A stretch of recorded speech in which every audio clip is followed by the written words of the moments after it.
안녕하세요. 책 읽는 다락방입니다. 오늘 소개해드릴 책은 이무영님의 만보노인입니다. 그럼 편안한 시간 되시길 바랍니다. 감사합니다. 아무래도 할멈 말이 옳을까 보다. 만보 영감은 간신히 몸을 모르세우며 한숨을 내쉬었다. 살았을 때는 꼬리를 밟힌 독사처럼 악만 바락바락 쓰던 할멈이었지만은 그래도 할멈밖에 자기를 생각해주는 사람은 없는가 했다. 저승에 가서까지 영감 걱정을 했으니까 그 혼백이 자기를 찾아온 게거니 했다. 먹고 살기에 쪼들려서 화풀이할 곳이 없으니까 자기에게 그렇게 억척으로 군 것을 모르는 영감은 아니면서도 아침 저녁으로 갖은 포악을 다 듣고 어떤 때는 대추씨만큼밖에 안 남은 꼭뒤 상투까지 꺼들리는데 진저리가 나서 시원스레 잘 죽었다고 진정으로 생각한 일까지 있던 자기 자신이 새삼스레 돌아다 보이었다. 홧김에 한 말이지만서도 거꾸러지지도 않는다고 가진 악담을 한 것이 새삼스레 후회가 났다. 할멈이 죽은 지는 보름도 채 나지 않았는데 영감은 오늘까지 할멈의 꿈을 3번이나 꾸었다. 8달 동안이나 바깥 출입을 못하고 골골하던 할멈이니만큼 2번은 다 몽달귀신 같은 화상을 하고 영감한테로 나타났다. 눈은 퐁 들어가고 광대뼈가 툭 튕겨진 것이 물귀신처럼 머리를 풀어 해트린 그 화상은 죽기 전 3달 동안 보아온 병석의 할멈 바로 그대로였다. 그것은 사람이라기보다는 앙상한 해골에다 벽지를 발라놓은 것 같았다. 그대로 처음 2번은 할멈은 살아서 보였다. 한 번은 진 옆구리가 쑤신다고 영감더러 주물러 달라고 아우성을 치던 꿈이었고 또 한 번은 숨도 제풀로 쉬지 못하는 반송장이 누워서 다홍저고리와 남치마를 해달라고 조르던 꿈이었다. 전에 또 한 번 그런 꿈을 꾸고 나서 인젠 가려나 보다 했더니 과연 그런지 사흘 만에 할멈은 숨을 거두었다. 그 꿈을 영감은 또 한 번 되풀이했던 것이다. 그러나 그날은 할멈이 죽어서 보였다. 꼭두선이 저고리에 남치마를 입은 17살 때 첫날 밤에 들어왔던 각시 그대로의 할멈이었다. 그래도 각시는 그를 영감이라고 불렀다. 사는 형편을 이것저것 묻더니만 암만 살려고 해도 없는 놈은 못 살게 된 세상이니 저승으로 가자고 끄는 것이었다. 자기는 좀 더 일찍 오지 않은 것이 한이 된다고도 하였다. 하루 더 살면 하루 더 굶는 게다. 하루 더 살라면 하루 더 욕을 본다. 할멈은 눈물을 쫙쫙 쏟아가며 그를 저승으로 잡아 끈다. 저승에서도 굶는 사람이 많다. 우리가 살았을 때보다도 더 처참한 사람도 있다. 하지만 그네들은 모두 세상에서 못된 짓을 하고 온 부자나 양반이다. 영감은 가난에 굶었을지언정 만만은 착하고 고das으니까 오기만 하면 염라대왕이 보살펴준다. 이런 이야기도 하였다. 그러나 영감은 할멈의 손을 뿌리쳤다. 이제 겨우 아장거리는 손자 녀석이 연함은 살 되기까지만 더 살리라 했던 것이다. 영감, 그러지 말고 날 따라갑시다. 이렇게 말하던 할멈의 말소리가 곧 귓전에 울리는 것 같았다. 영감은 갑자기 어둠이 무서워졌다. 먹같이 새까만 어둠 속에서 곧 할멈의 대추나무 가지 같은 손이 자기의 손목을 잡아 끌 것 같았다. 뒤통수에서 내다보는 것 같은 눈이 자기를 노리고 보는 것만 같았다. 늙으면 어둠을 사랑하는 법이다. 만보 영감도 평상시에는 그랬다. 방안이 밝으면 이런 것 저런 것이 눈에 희뜩희뜩해서 기를 쓰고 불을 끄던 영감이었지만 그날만은 그 어둠이 무서웠다. 영감은 덧없이 헛기침을 칵 하고 자리에서 일어나는 길로 머리맡을 더듬었다. 달그락 소리가 나며 몇 갭이 안 든 성냥갑이 손에 집힌다. 영감은 즐겁을 하고 나서 성냥을 드윽 그어 광명두어 걸린 등잔에다 불을 당겼다. 죽은 사람의 입김 돋아나듯 등잔 꼬투리에서 빨간 불꽃이 차츰차츰 방안을 밝힌다. 영감은 겨우 안심을 하고 성냥갑을 놓았다. 가을이라고는 하면서도 가난한 노인에게는 찼다. 등받이에서 찬바람이 휘 도는 것이 어깨 축지가 시원하다. 이불이라기보다는 솜자루처럼 된 천에를 당기어 어깨를 꾸리고 곰방대에다 담배를 한 대 붙이었다. 담배라야 이 동리 농군들이 다 그렇지만 된내기 맞은 호박잎을 말려 비빈 것이다. 그래도 만보영감의 담배 속에는 담배 대궁을 빻은 가루가 섞여서 으스히 구수한 맛이 나는 것이다. 그것도 영감이 지난달부터 김참봉네 건조실에서 일을 하는 덕분이었다. 암만 해도 할멈 말이 옳을까 보다. 영감은 오직 이 생각뿐이었다. 60년 동안을 낮에는 호미 아니면 낮, 밤이면 논두렁이나 집단을 베고 새우잠을 잤건만 입에 밥이 안 들어간다. 그것이야말로 영감에게는 알고도 모를 일이었다. 그렇건만은 가만히 앉아서 장죽만 딱딱 두드려도 쌀과 돈이 푹푹 쏟아지는 사람들이 있다. 옛날에 어떤 사람이 밥 나오느라 뚝딱, 쌀 나오느라 뚝딱 하고 방망이만 두드리면 소원대로 나오는 보물을 도깨비한테서 얻었다는 이야기를 듣고 그 방망이가 신기하다고 생각한 일이 있었지만은 오늘날 만보영감의 심경이 그 도깨비 이야기를 듣던 때와 똑같았다. 세상 사람들은 그것을 부자니까 그렇다고 하고 영감 자신도 그렇게 생각하고 있지만은 그러면 부자면 어째 그런가? 도대체 부자란 어떻게 된 것인가? 하는 생각을 할 때면 역시 그 도깨비 이야기처럼 신기하였다. 부자란 돈을 모아야 된다는 것은 그도 잘 안다. 그리고 돈을 모으자면 부지런히 해야 한다는 것도 잘 알고 부지런히 일을 하고도 굳어야 한다는 것도 만보영감은 알고 있다. 그리고 연함은 살 때부터 이 거룩한 진리를 믿어올 뿐만 아니라 영감은 그것을 실행해 온 것이다. 밤잠을 못 자고 일을 하고 술 한 잔을 안 먹고 굳게 굴어도 나는 부자가 못 되는 까닭이 무엇일까?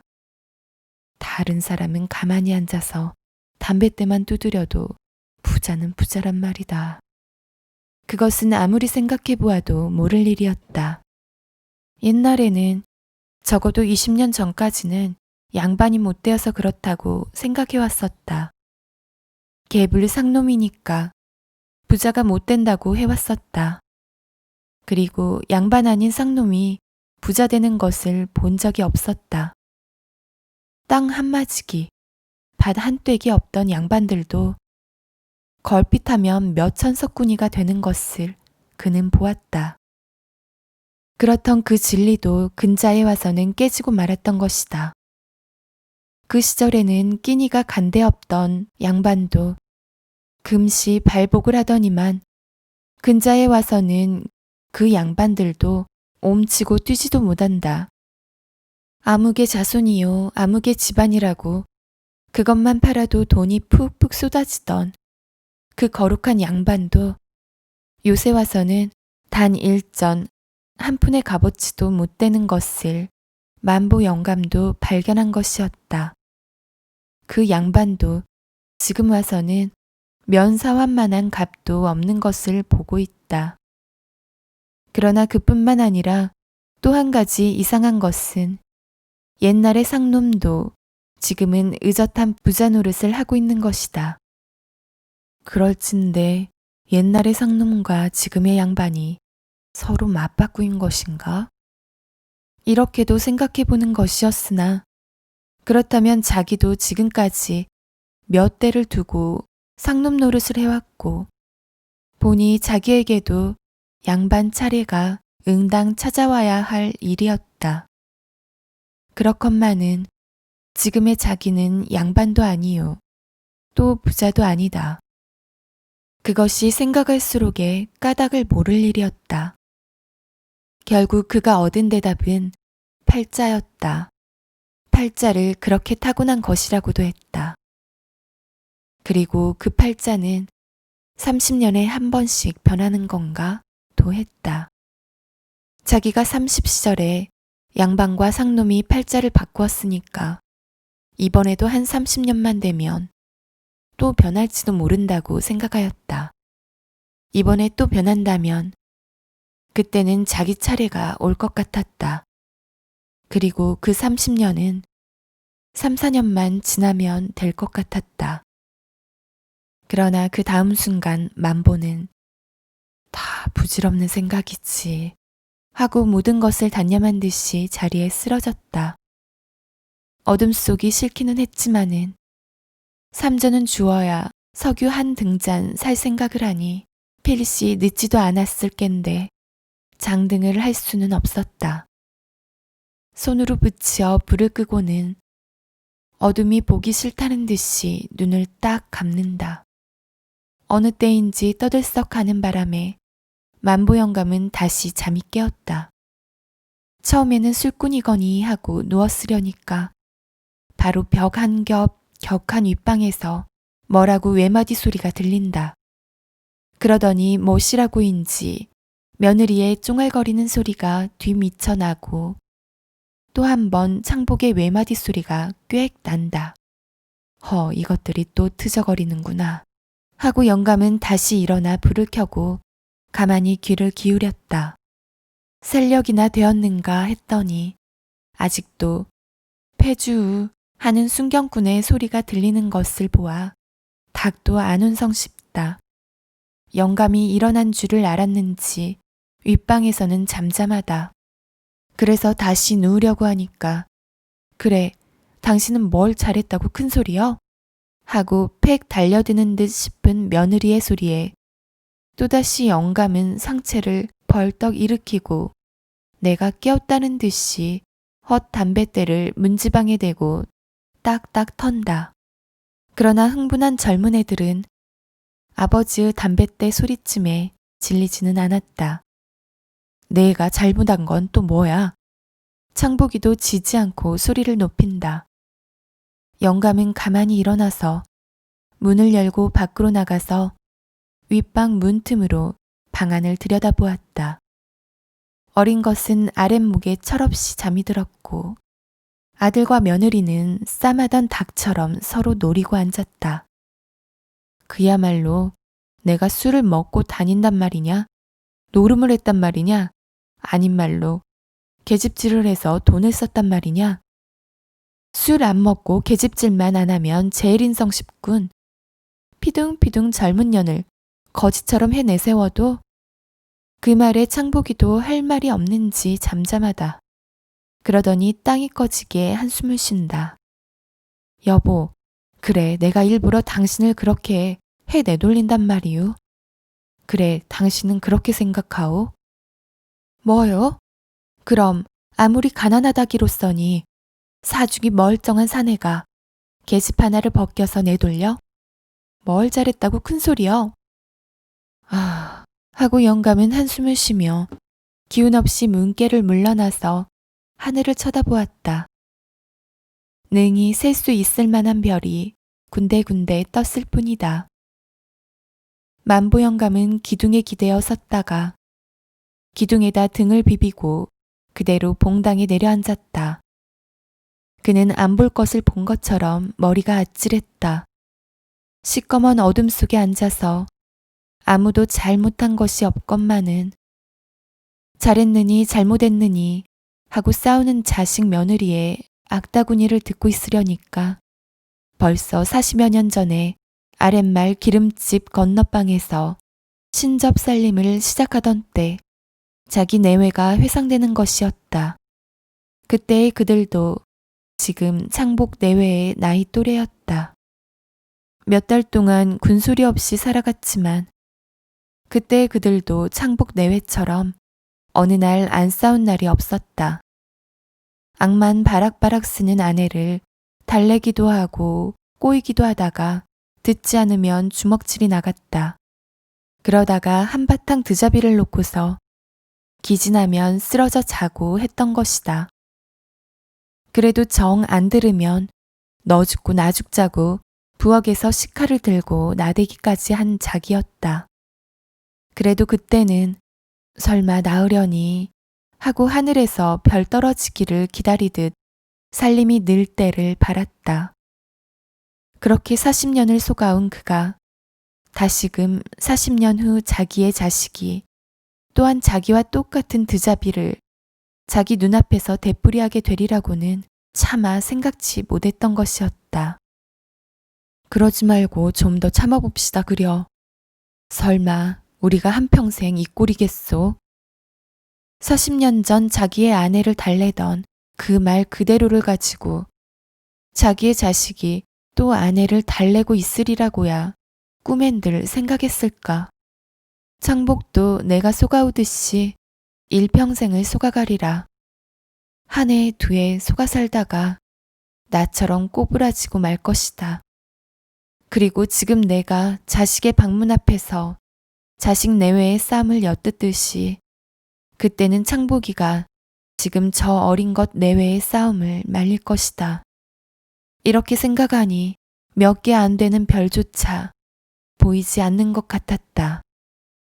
저 인돌이란 놈도 내가 잘하듯이 그리고 저놈 아범이 잘하듯이 어미 치마폭에 쌓여 부잣집 부엌으로 따라다니다가 내가 밟아온 그 길을 그대로 밟을 것이다. 67살만 되면 벌써 망태기를 짊어지고 가엾산으로 올라갈 것이요. 40살만 되면 남의 집 부엌대기로 전라면 머슴살이로 그러다가 운수 같으면 계집이라고 하나 얻어가지고 30년 전에 나처럼 그리고 지금 제 아비처럼 아내에게 들복이다가 자식 새끼라도 낳으면 또 그 자식이 그것은 생각만 하여도 치가 떨리는 일이었다.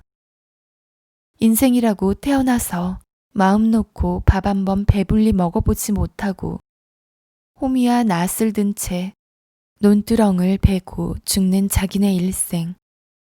자기의 아버지가 그랬고 자기가 그랬고 또 자기의 자식이 같은 일생을 마치고 있다. 윗방의 싸움은 좀처럼 그칠 줄을 모른다. 주거니 받거니 악다구니를 하더니 어린 것이 깨어서 빼 하고 며느리의 울음소리가 홀짝홀짝 난다. 그러더니 액 하는 소리가 나며 창복이가 뛰어나오고 뒤미쳐 며느리의 울음소리가 탁 터지고 만다. 어디를 가려는지 불이 나게 신발을 찾아 꿰인 창복이는 창복아 하는 영감의 부르는 소리에 주춤하고 그 자리에 선다.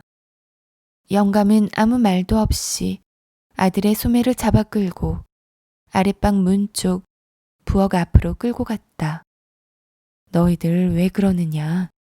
영감은 죄나 진 듯이 가만히 이렇게 묻는다. 없는 아비일수록에 없인 여김만 받는 것이 보통이지만 창복이만은 더없이 영감을 어려워한다. 그는 아무 말이 없이 우두커니 아버지 앞에 섰더니 아닙니다. 걔 어미가 하도 살기가 어려우니까 짜증을 내는군요. 하고 머문머문 하더니 저도 잘 테니 아버지 들어가 주무시지요. 영감은 더 할 말이 없었다. 묻지 않아도 뻔한 일이다. 오냐, 들어갈 테니 너도 가 자거라. 영감은 이렇게만 말하고 방으로 들어왔다. 들어오자 눈물이 자르르 쏟아진다. 영감을 들여보낸 창복이는 그대로 나가는 모양이었다. 그러나 다시 불러들일 용기도 영감에게는 없었다. 영감은 또 담배를 담았다. 가끔 모드거리로 한숨을 쉬기도 하다가 누웠으려니까 며느리의 울음소리가 그쳤다. 할멈의 일생을 보아온 영감에게는 이 며느리가 더없이 불쌍하였다. 그래서 다시 불을 켜놓고 윗방을 향하여 불렀다. 인돌이 엄마? 대답이 없다. 예, 예 엄마. 네, 좀 나려온. 가을도 다 갔건만 초가을에 입은 당목적삼을 그대로 입은 며느리를 보자 영감은 공연히 불렀구나 했다. 그러나 무엇이라고든지 이루해 주지 않으면 안 될 것 같았다. 없는 걸 인력으로 어쩌니 아예들 그리 말아라 하고 간신히 말을 꺼내어 여러 가지로 타일렀다. 남편한테는 되양되양 하면서도 원체 인자하게 구는 시아버지인지라 다소곳이 앉아 듣더니 며느리는 갑자기 흑흑 흐느낀다. 영감은 자기가 살아오던 이야기를 해가며 그저 참으라고 하였다. 그런 걸 모르는 건 아니지만은 그것도 한이 있어야지요. 조금이라도 호강을 하고 싶어 그러는 건 아니에요. 남들처럼 잘 먹고 잘 입기를 바라지 않지만 하루 밥 3끼 먹어야 하잖아요. 글쎄 그것이 안 되니 딱하단 말이다. 하지만 그렇다고 하루 이틀 살 것도 아닌데 그래서야 쓰느냐. 그러고 인저 가을철도 되었고 하니 방아도 찍고 하면 좀 낫잖으랴. 방아란 몇 해 전에 28원을 주고 산 물방아였다. 살 때는 드센 일은 할 수도 없고 해서 빚을 내어 산 것이나 기계 방아가 생긴 후로는 통 방아가 놀았다. 그러한 방아인지라 며느리의 상이 펴질 것은 못 되었다. 영감은 다시 여러 가지로 타일렀으나 끝끝내 며느리는 다시 안 그러겠다는 말은 하지 않았다. 영감은 오늘에 하나여 며느리가 자기 말에도 인제는 거스르는구나 하고 생각은 했지만 굳이 그런 맹세를 듣고 싶지도 않았다. 그러나 아플싸 하는 생각도 없지는 않았다. 자기의 추측한 대로 며느리도 차차 자기한테 거스르는 눈치 같았기 때문이었다. 그렇게 생각하면 이렇게 밤늦도록 내외 싸움을 하는 일조차 없던 것이었다. 올 봄 이래로 남편한테 들이대는 버릇이 생기고 가끔 싸움질도 하기는 했지만은 대개 초저녁에 티적이다가도 이불 속에 들어가서는 구수하니 잔다. 그러하던 그들이 밤이 깊도록 티적이는 것을 볼째 어쩐지 무서운 예감 같아서 영감은 몸서리를 쳤다. 첫 닭이 운 뒤에야 창복이는 돌아왔다. 영감은 혹시 또 싸움이나 않을까 하고 은근히 근심을 했으나 한참 있더니 소곤소곤 하는 소리가 들리어 겨우 마음을 놓았다. 윗방에서는 잠이 든 모양이나 영감은 한번 잠을 덧들려서 좀처럼 잠이 들지 못했다. 그렇다고 진건히 누워 있을 수도 없었다. 팔자와는 터무니가 뜨게 몸만은 귀골이었다. 울멍줄멍한 방바닥에나 조그만 자리마디에도 살 한 점 없는 뼈가 닿으면 진저리가 찌어지게 배긴다. 50년간이나 지게 등태와 세장에 댄 날라리 뼈는 콩조각만한 것이 배기기만 해도 등겁을 해서 튄다. 그런데다가 반백년이나 되는 무서운 짐질에 관절조차 말라붙어버린 듯이 뼈와 뼈가 맞닿을 때마다 마디마디가 천참을 하게 쑤신다. 만부영감은 목침으로 잔어리를 괴기도 하고 다리를 벽에다 거꾸로 세우기도 하여가며 겨우 나를 밝히었다. 자리에서 일어날 때는 아찔하고 현기가 났다.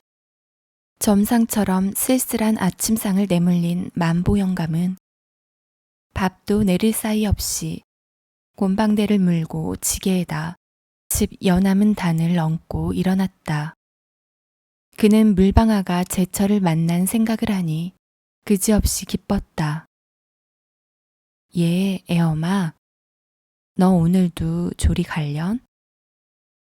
가야지. 집에서 놀면 뭐 해유.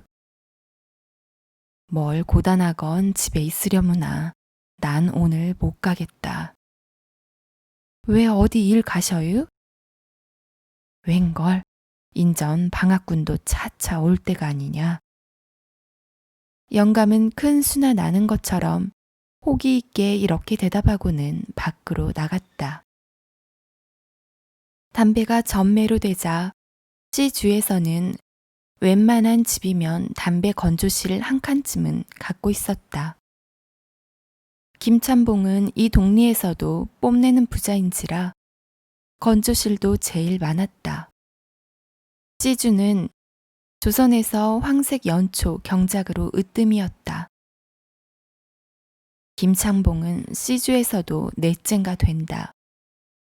6평짜리가 7채, 4평짜리가 5채나 있다. 1년에 2번씩 오는 담배철이 되면 100여 호나 되는 동리가 건조실에 모인다. 연함은 살부터 70 노인까지 머리를 싸매고 덤비어서 그것도 차츰차츰 품값이 떨어졌다. 아이들은 대개 겹새끼 눈을 벌리고 담배 생엽을 꿰어 10줄에 3전 오리씩 받는다. 재치 있게 꿰는 아이라야 한 50줄 꿰고 대개는 30줄 내외였다. 그런 다음에는 건조간에 달고서 화력으로 건조를 시킨다. 건조가 끝나면 상초, 중엽, 마렵, 막초 이렇게 4가지로 추려서 구김살을 펴서 차곡차곡 매를 진다. 이것을 조리라고 하여 부인네들이 맡아 한다. 만보영감의 며느리도 이 담배를 해서 하루에 18전씩 버는 것이었다. 만보영감은 젊은 것이 그 독한 담배 속에서 온종일 먼지를 마셔가며 일을 하는 며느리가 그지없이 가엾었다. 그 노릇을 그만두라는데도 억척으로 달려가는 며느리를 볼 때 만보영감은 내 자식, 내 며느리도 양반의 집 자식들만 못지않다고 생각하였다. 영감은 내일쯤 방아싹 뜨는 것으로는 쌀밥에 청어말이나 사고 해서 며느리를 먹게 하리라 하였다. 그런 것을 생각하니 마음까지 가뜩해진 것 같았다. 여름내 내버려 두었던 방앗간은 볼 나위 없었다.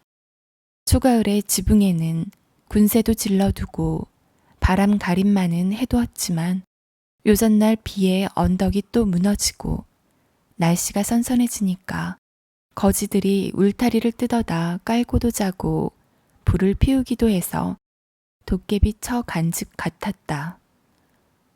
영감은 삽을 얻어다 흙도 쳐내고 방아확도 말끔히 닦아냈다. 봇도랑도 여러 군데 무너져서 때를 떠다 그것도 막고 구레 쪽으로 새어 빠진 물줄기도 모두 붓도랑으로 몰아넣었다. 물레세기가 모두 뒤틀렸다. 암세기는 그나마도 못쓰게 되어서 자기를 얻어다 그것을 깎으려니까 방아 고치십니다 그려 하고 등 뒤에서 소리가 난다. 자넨가? 제철이 돌아왔으니 좀 손질을 해두어야지. 홍수는 볕단을 지고 섰었다. 그게 뉘갠가? 참봉댁 갭니다.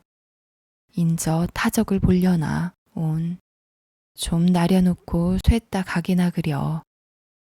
홍수는 볏짚을 버티어 놓고 적삼을 벗어서 재지게 풀에다 걸더니 댁에서도 그대 것이 있던가유?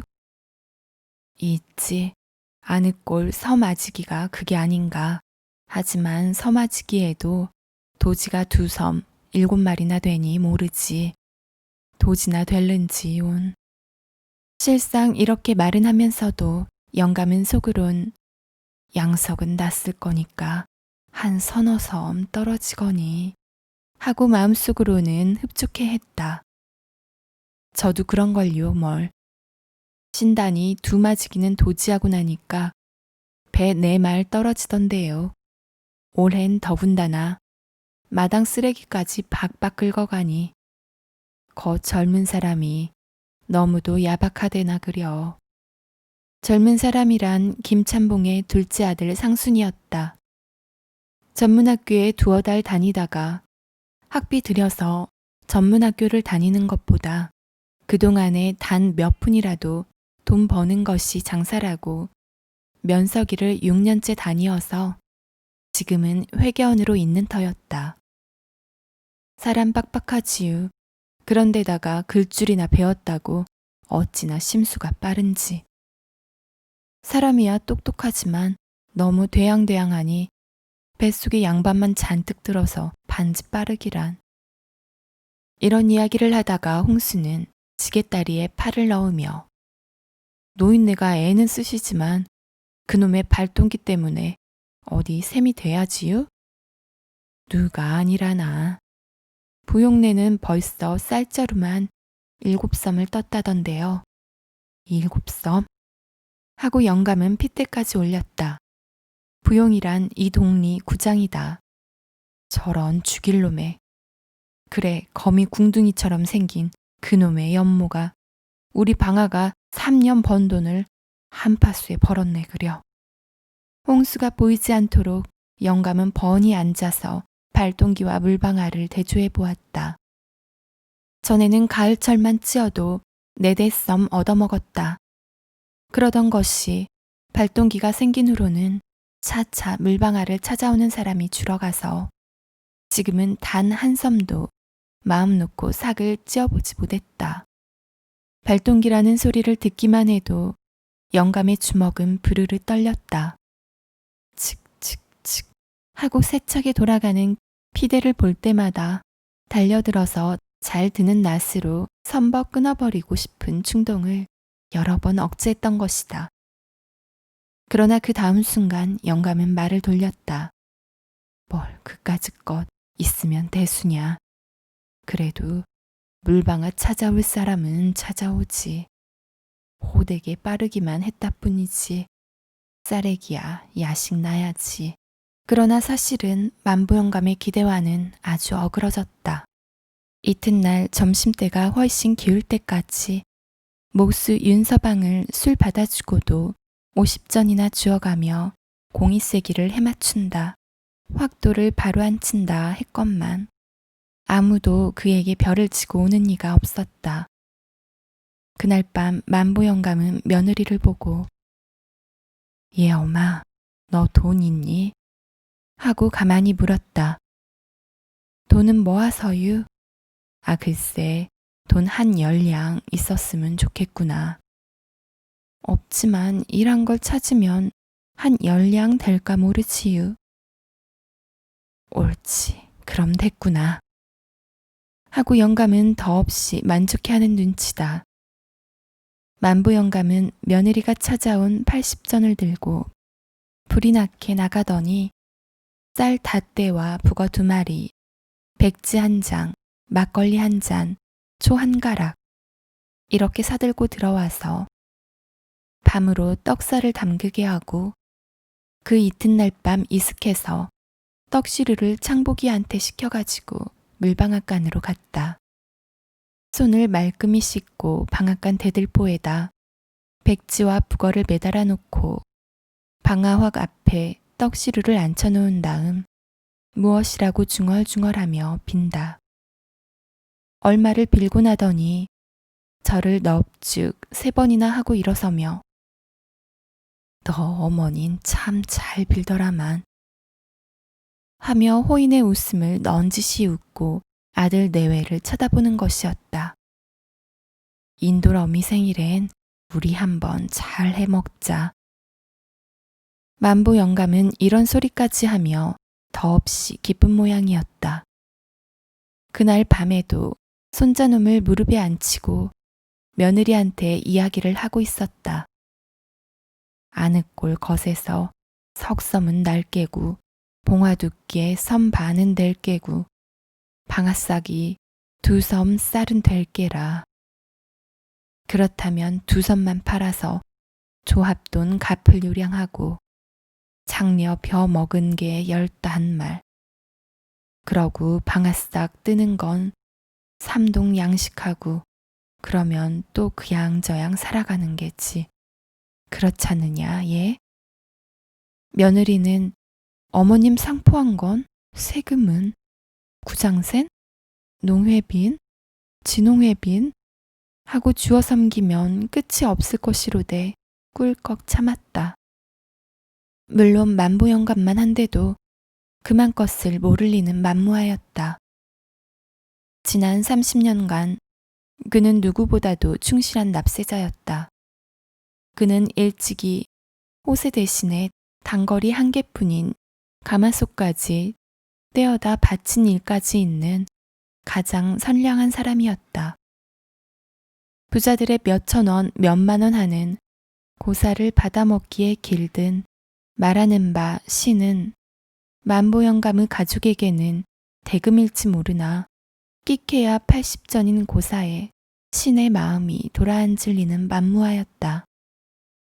이른바 신은 배부른 사람에게 밥을 주는 신이기 때문이다. 그 갸륵한 정성으로 들인 백설기 고사를 지낸 지도 사흘이나 지났지만 만보영감네 방학공이는 의연히 고개를 번쩍 들고 폭포처럼 떨어지는 물황만 들여다보고 있었다. 나흘째 되던 날 방학공이는 비록 떨어지기는 했으나 1시간 동안 꼬가 땅에 닿게 절을 한 절갑은 쌀 대가웃이었다. 그러고는 다시 방학군의 발이 뚝 그치고 말았다.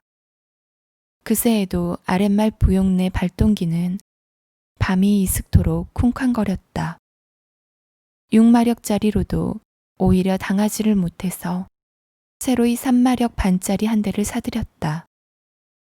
그랬건만 2대가 한시 쉴 틈이 없었다. 부용이는 동리 사람들을 볼 때마다 발동기를 자랑했다. 이런 발동기에는 피대를 걸게 된 것이 없다우. 이건 대판으로 특별히 주문한 게 돼서 기계도 실합낸다. 아마 시주 안에선 이런 발동기를 가진 사람이 없을게요. 참 신기한 노릇이야. 하고 누구 하나 말부를 질러줄라 치면 암 신기하고 여부가 있수. 보우, 우리나라에서 옛날에 물방 하나 드딜 방아로야 밤을 새서 찢는 데야 한 섬밖에 더 찧었나요. 하지만 그까짓 한 섬쯤은 그저 2시간이면 후딱 치워버리지. 하여튼 조선 사람도 내 집 사람 본을 봐야 해. 방학군을 기다리다 못한 만보영감은 저녁도 뜨는 둥 마는 둥 하고 김참봉네 사랑으로 갔다. 자기를 보면 혹 생각이 나서 방학거리를 내맡길 사람이 있음직도 하게 생각했기 때문이었다. 단칸방이건만 한 10여 명이 모여 앉아서 새로 실시된다는 농지령 이야기로 떠들썩하다. 덕대라는 별명이 있는 황서방은 오냐 인저 두고 봐라. 이 사업놈들이고 지주놈들이고 모두 경치는 판이다. 하고 지주의 땅 문서를 복로방에 흩뜨리는 법률이나 발표된 것처럼 의기가 등등하다. 이런 떡대 꼬락서니하고 아주 그렇게 잘도 경치겠다. 지주나 사음이 땅을 떼면 뗐지 어디 장비가 생겼다더냐. 저런 자식도 귓가리가 없나 봐. 아이놈아, 알지도 못하건 구구루 있어. 인저부터는 암만 지주고 사음이라도 마음대로 땅을 못 뗀대요. 떼면 누가 배쨘대요? 고소하지야, 고소. 고소? 고소? 예, 깨소금 맛이 어떻더라, 야. 옆구리서 돌쇠가 한마디 하자 일시에 웃음이 펑 하고 터졌다. 글쎄 이 사람아 생각을 해봐. 하고 수봉이도 지지 않았다. 가령 내가 사음이라고 하자꾸나. 내가 붙이는 땅을 뗐다면 내가 날 어쩔 테냐? 고소한담밖에 어쩌라고 그래? 아냐. 하고 돌쇠가 또 가로채서 그럴 땐 주재소에다 고소장을 내지 말고 사음소에다 씨암탉장을 내는 법이야 멍텅구라. 또 한 번 방아는 웃음판이 되었다. 만보 영감도 하는 수 없이 따라 웃고 말았다. 웃음기가 거치자 만보 영감은 또다시 이 사람 저 사람의 얼굴을 보살폈다. 방아를 찌음직한 사람도 서너 있기는 했으나 그들은 만보 영감한테는 조금도 관심을 하지 않았다. 영감은 담배만 한 구석에서 빽빽 빨고 앉았었다. 누구든지 방아 이야기 좀 꺼냈으면 하고 은근히 바라건만 난데없는 밀적이 더 만나니 녹두적이 더 만나니 하고 토론이 일더니 한동안 그것으로 용태기와 순칠이 사이에 악다구니가 시작되었다. 그래 녹두적보다 밀적이 더 맛있다는 게 저게 입이야 똥구멍이지. 그래 신장로를 맞고 물어봐라. 타박타박한 그까진 녹두적이 맛이 있다나? 쫀득쫀득한 밀적이 맛있다나? 응? 가 물어봐. 멀거니 앉아서 이 꼴을 보고 있던 돌쇠는 싱긋 혼자 웃더니 얘 이 실업의 아들놈들아. 그러지 말고 지금 널 가서 용택인 녹두적을 사오고 순칠인 밀적을 사오너라. 내 둘 다 먹어보고서 말해줄게니. 저 녀석은 풀쑥풀쑥 우는 소리만 해요. 덕만이가 말했다. 녹두적 싸움은 좀처럼 끝이 나지 않았다. 실없이 시작된 이야기가 나중에는 말다툼이 되고 말다툼이 다시 욕지거리로 변하더니 빈정빈정하는 순칠이가 이 자식아 그래 밀적이 맛있지 녹두적이 맛있다는 자식이 어딨어. 내 입은 우리 집 개 입만도 못하다. 하고 삿대질을 한 것이 시초가 되어 성미 팔팔한 용태기는 보기 좋게 순칠의 뺨을 붙였다. 이 망할 자식아 사람의 입을 갖다 개 입에다 대? 요런 놈은 단단히 버릇을 아르켜놔야 해. 얘 이 자식 봐라 사람 친다. 이리하여 용태기와 순칠이는 드자비를 놨다. 웃고 구경하던 사람들도 일어나서 뜯어 말렸다. 싸움이 끝나자 달순이라는 처녀가 김선달집 머슴과 울다리 밑에서 속삭이다가 들켰다는 등 아무개 안에는 노름꾼 김선달과 눈이 맞았다는 등 계집 이야기가 나더니 우연히 누구의 입에선지 부용내 기계방아 이야기가 튀어나왔다. 기계방아 소리에 영감은 그것이 자기 것이나 되는 듯이 가슴이 뛰었다. 방아 이야기를 끄집어낸 것이 수봉이라는 것을 알게 되자 영감은 막걸리라도 한 잔 사주고 싶을 만큼 고마운 생각이 들었다. 만보 영감은 가슴을 두근거리며 다음 이야기를 기다렸다. 그러나 그렇게나 기다린 보람도 없이 나오는 말마다 만보 영감에게는 불리한 말뿐이었다. 그거 참 좋아더라. 하고 최민혼의 일꾼이 입을 떼자 장도령이 참 좋아더라. 석유 한 초록만 부면 그저 덜그럭덜그럭 금시에 벼 한 섬을 뿌옇게 찧어내던구나 하고 받는다. 아마 물방아가 한 섬 찔 동안에 10섬을 찔걸. 찢고 말고 능중하지. 그들은 아무 생각 없이 하는 말이라도 만보 영감의 귀에는 바늘로 찌르는 듯이 야속스럽게 들리는 것이었다. 자기가 와 있으니까 일부러들 그런 소리를 하는 것만 같았다. 그 발동기가 지금 눈앞에만 있다면 도끼로 퍽퍽 찍어내고도 싶었다. 아니, 그 얄미운 발동기를 하늘 꼭대기까지 지켜 세우는 놈들까지 대가리부터 내려 봤수어도 속이 시원치 않을 것 같았다.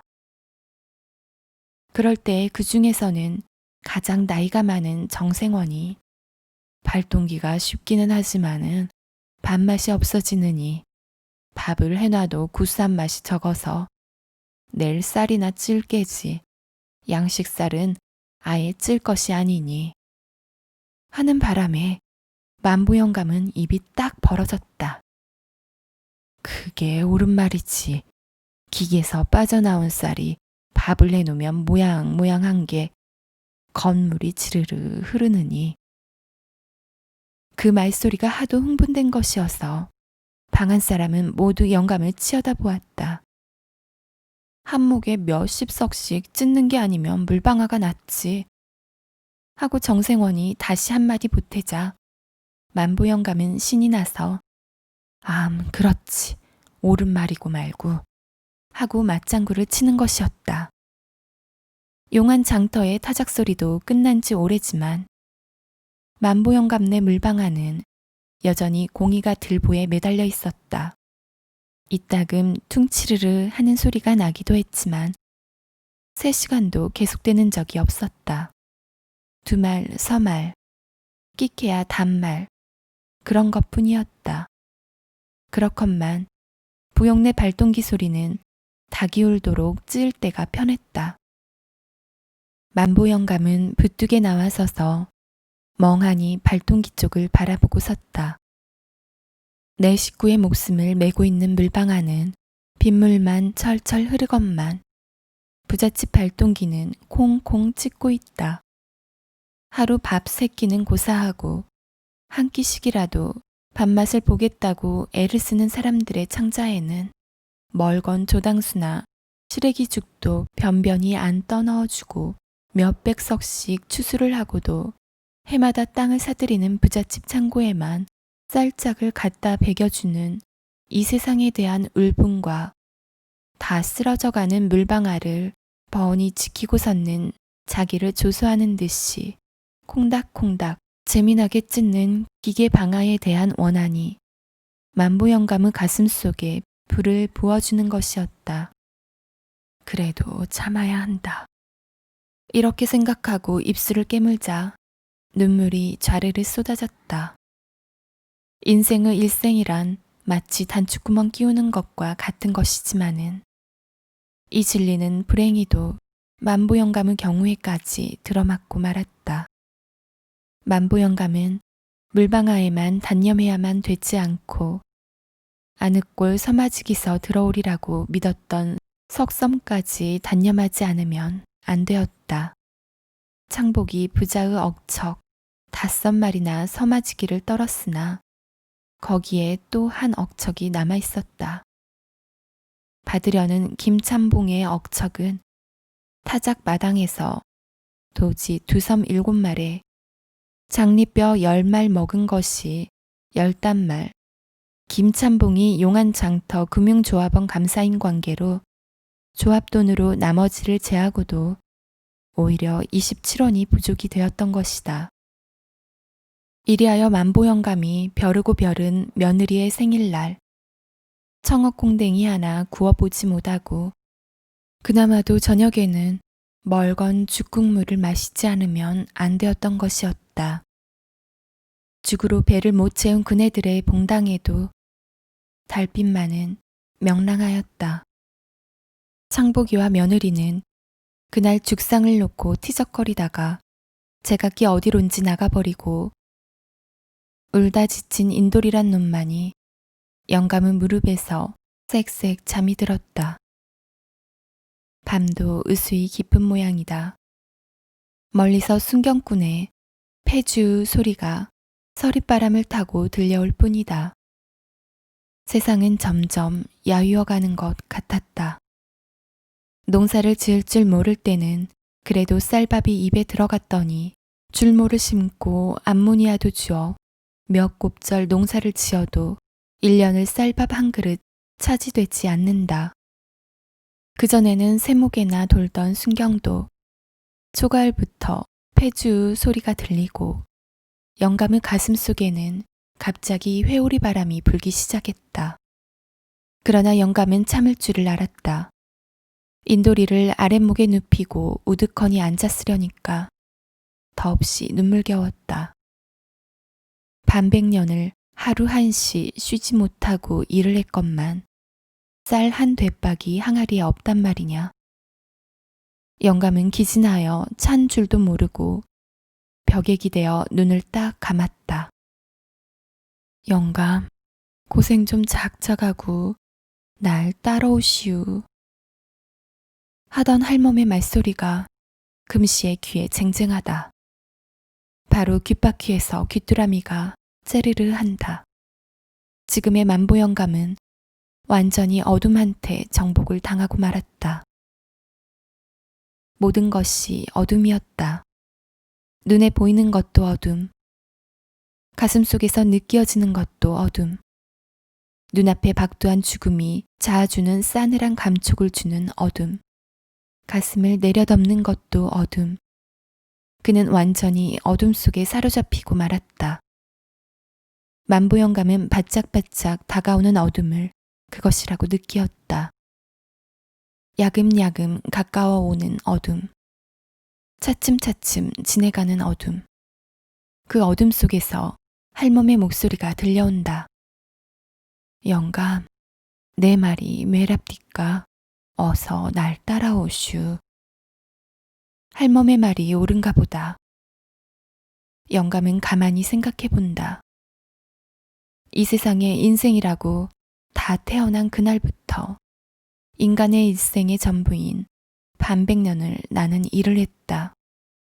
그리고 일해준 값으로 나는 굶어왔다. 헐벗어왔다. 이만하면 나의 일생도 끝날 때가 온 것이다. 더 살아야 1년 아니면 이태. 철난 때부터 50년이나 굶어온 내가 인제 남은 1년 동안도 또 굶어야 하느냐. 아니다. 하고 만보 영감은 어둠을 헤치고 살며시 일어났다.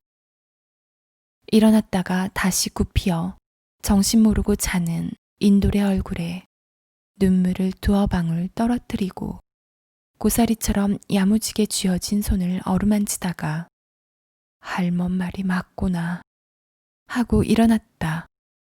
인돌아, 널랑은 부디 할아비나 아비 같은 평생을 보내지 말아라. 왕골자리에 눈물 떨어지는 소리가 뚝뚝 날 뿐 그 순간 벌레 소리조차 그친 어둠 그대로의 순간이었다. 만보 영감은 문 밖으로 나가다 말고 2번, 3번 돌아다 보았다.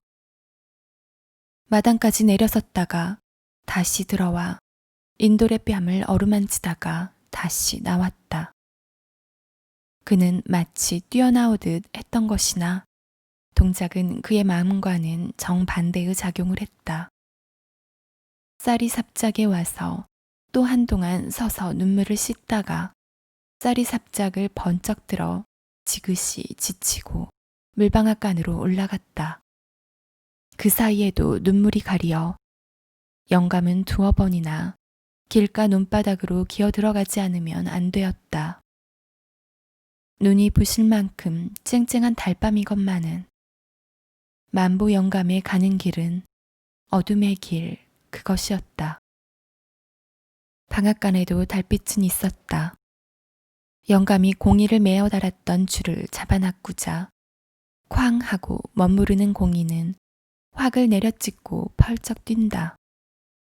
영감은 공이 맸던 동아줄을 당기어 자기의 목을 걸고 지그시 당기어 본다. 이것만 잡아다닌다면 모든 것은 끝나는 것이다. 어둠은 점점 지내간다. 그러나 순간순간이 생에 대한 애착이 어둠을 헤치고 내닫는다. 너무나 희미한 빛을 띤 생의 애착이. 그런 찰나마다 세상 놈들에게 포악이나 실컷 하고 싶다는 격정이 부그르 가슴 속에서 끓어오른다. 치르르 치르르. 봇도락물은 설사나하듯 깨름칙하다. 그러나 어둠은 가까워 온다. 만보 영감은 눈을 감고 자식과 며느리한테나 복이 있으라 빌었다. 빌다 울다 울다 빌다 하였다. 그러고는 동아줄에 다시 목을 걸고 움쩍 한번 당기었다. 아니, 당기려는 그 순간이었다. 만보영감의 귀는 갑자기 쫑긋해졌다. 그 귀는 확실히 무슨 소리를 들었던 것이다. 무슨 소리를. 그것은 듣기만 하여도 이가 갈리는 발동기에 쿵덕쿵덕 하는 소리였다. 그는 줄을 잡은 채 귀를 기울였다. 그렇다. 그것은 틀림없는 발동기 소리다. 그것이 발동기라는 것을 인식한 그 순간, 그의 머리에는 번개 같은 생각이 떠올랐다. 그러자 그의 손은 주머니로 달린다. 네모진 갑을 꽉 움켜쥔 만보영감은 전신에 격렬한 전율을 느끼었다. 그 전율, 그것은 기쁨과 공포가 뒤범벅이 된 복잡한 격동에서 오는 전류이었다. 그 전율과 함께 만보영감의 얼굴에는 인간이 상상할 수 있는 한도의 가장 짧은 순간에 쾌감에서 오는 미소와 공포에서 오는 격동이 나타났다 사라졌다 하였다. 이 두 가지의 감정은 얼마 후 두 대의 발동기가 놓여진 기계 방앗간에 바다의 혓바닥 같은 불길을 하늘 높이 치켜들었을 때도 의연히 만보영감의 얼굴에 나타났다 사라졌다 하건만은 누구 하나 그것을 발견한 사람은 없다.